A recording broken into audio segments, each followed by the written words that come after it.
मैं शेख अल्तमश अनीस आपके सामने राजधानियों के नाम पेश कर रहा हूँ।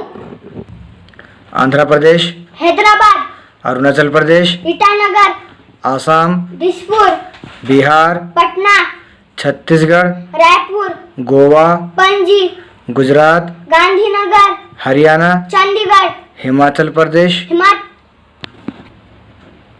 Shimla, Jammu and Kashmir, Srinagar and Jammu, Jharkhand, Ranchi, Karnataka, Bangalore, Kerala,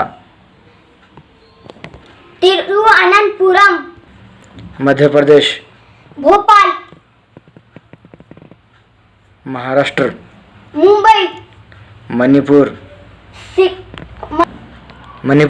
Imphal, Meghalaya, Shillong, Mizoram, SV, Nagaland, Kohima, Odisha, Bhubaneswar, Punjab, Chandigarh, Rajasthan, Jaipur, Sikkim, Gangtok, Tamil Nadu, Chennai, Tripura, Agartala, Telangana, Hyderabad, Uttaranchal, Dehradun, Uttar Pradesh, Lucknow, waste Bengal, Kolkata, India,